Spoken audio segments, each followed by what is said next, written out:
वज़ीर आला पंजाब मरियम नवाज ने सियासी मुखालिफिन का नाम लिए बगैर कहा है कि जब वो मुंह खोलते हैं तो गाली निकलती है, कदम उठाते हैं तो मुल्क के खिलाफ उठाते हैं। मरियम नवाज ने इसे फुट एंड माउथ की बीमारी कहा और कहा कि वो ना सिर्फ जानवरों की बल्कि सियासी जमातों को लाहक बीमारी का भी अच्छा इलाज करेंगी। मरियम नवाज मुल्क के पहले लाइफ स्टॉक कार्ड का उन्होंने इजरा भी कर दिया।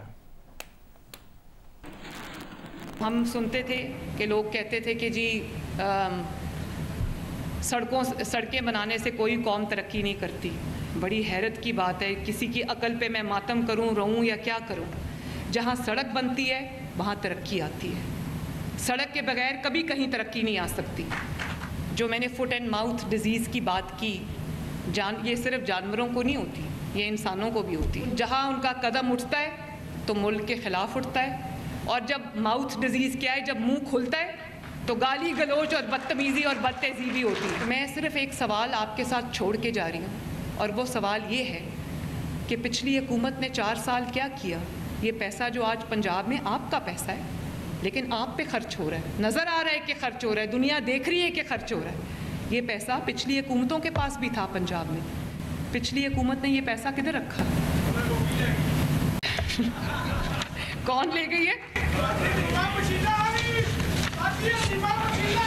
अच्छा, मैं सिर्फ ये कहना चाहती हूँ कि ना सिर्फ हम जानवरों की बीमारियों का इलाज करेंगे, बल्कि कई सियासी जमातों को जो बीमारियां लाहक है उसका भी अच्छा इलाज करेंगे इंशाअल्लाह ताला।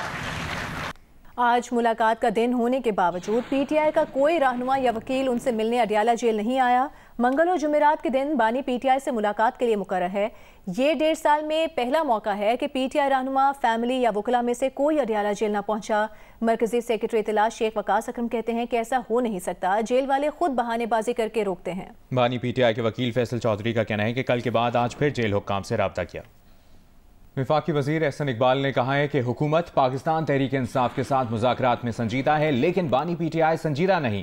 जियो न्यूज़ के प्रोग्राम कैपिटल टॉक में मेज़बान हामिद मीर से गुफ्तगू करते हुए एहसन इकबाल ने कहा कि बानी पीटीआई अमरीका से उम्मीदें लगाने और दुनिया में पाकिस्तान को बदनाम करने के बजाय अपना मुकदमा पाकिस्तानी फोरम्स पर लड़े।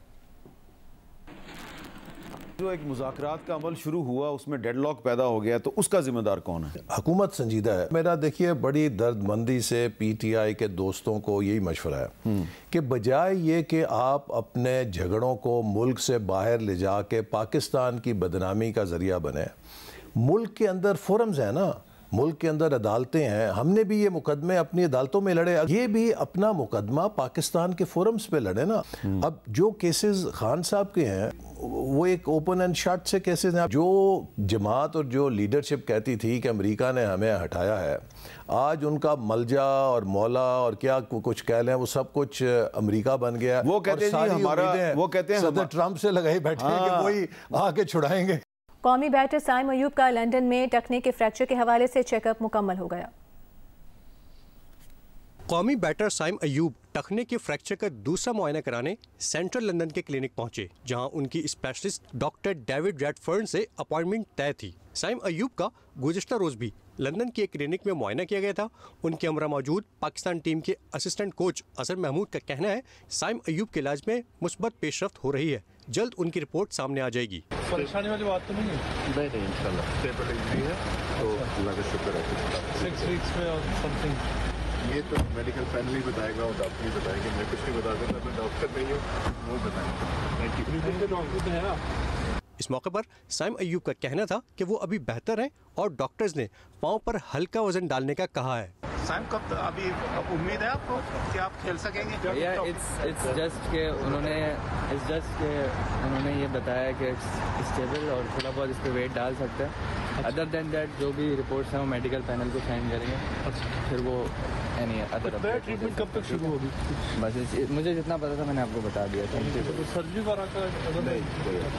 अभी आपको बताएं, गोटकी के इलाके हयात पताफी में हिंदुओं के रूहानी पेशवा संत शदरम के 316वें जन्मदिन की तकरीबात हुई। मेले में भारत से 84 हिंदू यात्री खुसूसी तौर पर शरीक हुए।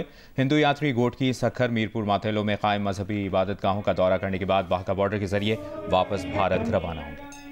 सिक्योरिटी फोर्सेस ने लकी मरवत के इलाके कबल खेल से अगवा किए गए 17 में से 8 सिविलियन वर्कर्स बाजियाब करा लिए। दीगर 9 मख्फियों की तलाश के लिए ऑपरेशन जारी है। ज़राए के मुताबिक इन निहत्ते अफराद को भत्ताखोरी के लिए फितना खवारिज के दहशत गर्दों ने अगवा किया था।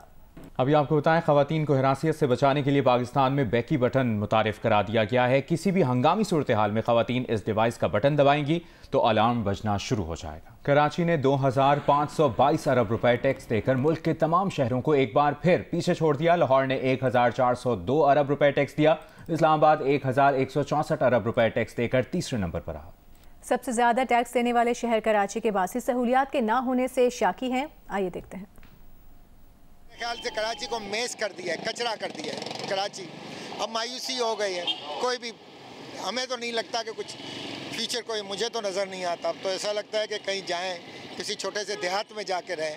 ट्रैफिक, दूसरी बात ये पार्किंग और सड़कें ख़राब, सारी चीज़ें, बहुत मैनेजमेंट ख़राब हुआ है कराची का। जितना हम टैक्स देते हैं उतना हो नहीं रहा, जितना होना चाहिए कराची में वैसे हो नहीं रहा। जिस हिसाब से कराची की रेवेन्यू है उस हिसाब से टोटल 10% भी मेरा हल नहीं लगता है। हर जगह पानी के मुश्किलात हैं और जगह जगह गटर नाले वगैरह, यानी कोई सामने मेन जो शारा फैसल है या जो और एरिया हैं वहाँ पे तो है, लेकिन उसके अलावा जो बाकी एरियाज़ हैं उसमें कहीं भी काम नहीं हो रहा है। कराची को बिल्कुल कुछ नहीं मिला है। मैं खुद पाकिस्तान में नहीं होता हूँ, बाहर से आया हूँ, तो आज हम इसी वजह से परेशान हैं।